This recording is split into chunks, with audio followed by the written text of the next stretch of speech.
Ndaramukije ndabaha bwake canke mwiriwe bivanye naho muherereye canke n'amasaha murebeyeko kino kiganiro, manjije kubashimira cane mwebwe mudahengeshanya gukurikirana ibiganiro vyacu bica kuri Wagos TV, ndabibutsa gukora subscribe ku batarayikora, kudukurikirana ku mbuga zacu nka Facebook, Instagram, TikTok, hose ni Wagos TV.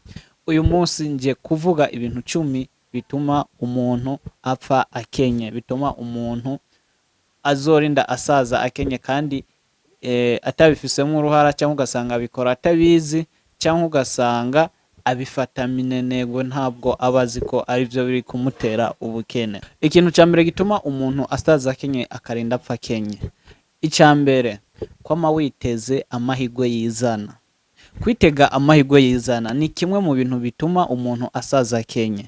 Ukama wizeye, ukaba warize ufise amashure ukizera yuko urindiye akazi ukicara ngaho ata kintu uriko urakora, cyangwa ukaba wumva hari ibintu woshobora gukora nko kudandaza cyangwa iki, ukama wicaye ata kintu uriko urakora urindiye igihe uzoronkera umutahe. Ivyo biri mu bintu bituma umuntu asaza akenye.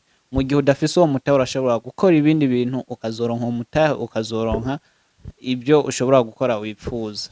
Ivyo biri mu bintu bituma umuntu arinda asaza akenye. Icya kabiri ni gutakaza umwanya mu bintu vy'ubusa. Gutakaza umwanya mu bintu vy'ubusa, urashobora kuba wirirwa kuri za Facebook, Instagram, TikTok ata kintu na kimwe uriko urakora, umwanya wose ukama uri uryamye ugize iki. Ivyo biri mu bindi bintu bishobora gutuma umuntu arinda asaza akenye. Icya gatatu ni kwama uvuga nabi, kuvuga nabi. Kwama uvuga yuko ata kintu ushoboye, kwama ivyo biratuma ata kintu nashobora, kuko uba wamaze kwica ubwonko bwawe, uba wamaze gufata umubiri wewe wose ukawufata nkaho ata kintu ushoboye. Ivyo biri mu bintu bituma umuntu anebwa cyane, bigatuma atashobora kurondera amafaranga. Canke kuvuga nabi nuko urashobora kuvuga ati ukaza uraba akarorero k'abantu bafise amafaranga bamaze gutera imbere, ukavuga ati umuntu ngo arose amafaranga, umuntu arose amafaranga aca yibagira, aca aba umuntu mubi, aca yibagira gusenga, akora amakosa menshi, akora ibyaha byinshi kubera ko bafise amafaranga. Ivyo bituma umuntu asaza akenye kuko mentalite yiwe ntabwo bimeze fresh. Icya kane, kuba wishimiye ikidafise ejo hazoza harenga. Uyu munsi urashobora gukora ikintu kimwe kigacamwo, ugaca wumva umengo urashitse, ugaca wiyicarira ugatangura kurya yo warose. Bavyita kurya amafaranga utarayarondera. No munsi urashobora gukora ikintu ugasanga kiguvyariye ni nk'imiliyoni 10, ugaca wiyicarira ukumva yuko izo miliyoni zishobora kugutunga ubuzima bwawe bwose. Ariko ivyo n'amakosa, ni kiri muri vya bindi vyo kwicara utarashika aho wategerezwa gushika. Kuko uzorabe abantu bateye imbere, aba batunzi bakomeye cyane ku isi, bafise ibintu byinshi bagezeko kandi n'ubu bakigerako. Bo babona indoto zabo zitarashika. Ariko ingorane natwe dufise, tugira ahantu hafi hato, dutere intambwe imwe tukumva umenga twashitse. Ivyo navyo biratuma umuntu apfa akenye. Icya gatanu, kuguma mu bantu baguca intege. Kuguma mu bantu baguca intege birashobora gutuma umuntu apfa akenye, kuko inshuti zirashobora kukurya nk'agakoko. Uti gute? Urashobora kuba ufise inshuti, abagenzi bakama baguciya intege, bakubwira ko ata kintu ushoboye, kuko baba bakuzi nawe, bigatuma umenga barakuzi, umenga ivyo bariko baravuga nivyo, bigatuma utagerageza ivyo wogerageje gukora. Ivyo navyo biri mu bintu bituma umuntu apfa akenye. Icya gatandatu, kudashobora kwizigamira na duki. Kudashobora kwizigamira ni urashobora gukorera amafaranga 10,000 gusa ntumenye ukuntu ushobora kuyakoresha. Gukora amafaranga menshi sivyo bikugira umutunzi, oya. Ahubwo gukora amafaranga ukamenya uko yakoresha nivyo bikugira umutunzi. Urashobora kuba ukora amafaranga 1,000,000 ariko ugapfa uri umukene. Urashobora gukora amafaranga 1,000,000 gusa we kandi ukabona umenga ayo mafaranga ntaguhagije, ni make cyane. Ariko umuntu azi gukoresha amafaranga arashobora gukora n'amafaranga 5,000 ku munsi, akamenya uko yakoresha kandi agasevinga, akaziganya, akazoba umutunzi, akazoshika ku ntambwe ishimishije. Kumenya rero gukoresha amafaranga nibyo bishobora gutuma utera intambwe imwe uja ahandi, kuko niwaba uri umuntu udashoboye gukoresha amafaranga ibihumbi 10 uzoba ukorera ku munsi, ntuzomenya gukoresha n'umuriyoni,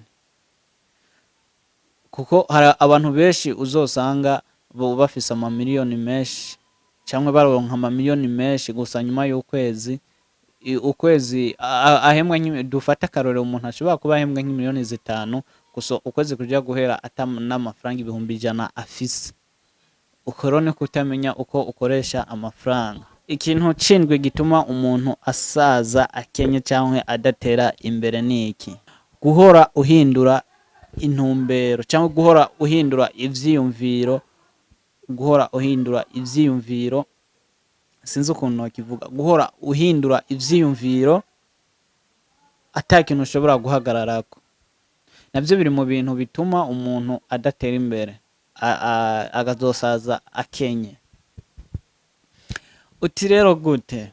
Uyu munsi ndashobora kugerageza ikintu mu budandaji, ndashobora kugerageza mu kudandaza, ejo ino munsi nkadandaza, nkabitangura nkadandaza iminsi 2-3, gusa nkabona sindiko ndinzira, ntabwo ndiko ndahomba, ntabwo ndi guhomba, ahubwo ugaca usanga ndabihagaritse, ngiye mu vy'uburimyi, naho nkakora nkabona umenga ntivyunguka, navyo nkaja ahandi.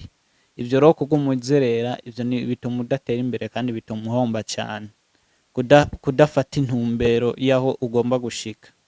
Inzira muri Bibiliya nibwo bavuga ati ngo inzira y'Imana irafunganye, n'inzira yo gutera imbere nuko nyene biravuna kandi bisaba ufokasinge aho uriko uragenda, pana kuguma uzuragirika ugenda mu bindi ugira gute, oya. Ivyo bituma umuntu adatera imbere, kuguma uhindagura ibintu ukora, ejo ugasanga no munsi yari karakora ibi yabihevye, ntabwo vyunguka, yagiye mu bindi. Guhindura ikintu ubona ko kitunguka ni vyiza, ariko kandi kuguma uhindagura bizotuma atahantu ushika, uzoguma uzerera uko nyene. 8 kituma umuntu adatera imbere: gukunda kwinezereza birenze urugero. Kwinezereza ntabwo ari bibi, ariko kwinezereza bikarenza urugero nivyo bibi. Urashobora kwinezereza muri duke uba uriko uraronka, ariko kuba uronka amafaranga ibihumbi 100 kwiyinga cyangwa ku munsi, ugaca winezereza cyo kimwe ugashaka kwinezereza cyo kimwe n'umuntu ashobora kuronka imiliyoni 10 ku munsi, ibyo nivyo bibi, niyo makosa. Umuntu aba akwiye kumenya urugero yinezerezamo aho akageza. Urashobora kumenya bivanye n'uburyo uronka, bivanye n'amafaranga ufise, kwinezereza ukamenya uko winezereza, aho ukwiye kugeza, udakwiye kurenza. Ntabwo ushobora kuba unywa ikinyobwa c'ibihumbi 10 ukora amafaranga ibihumbi 15, oya, ntibikunda.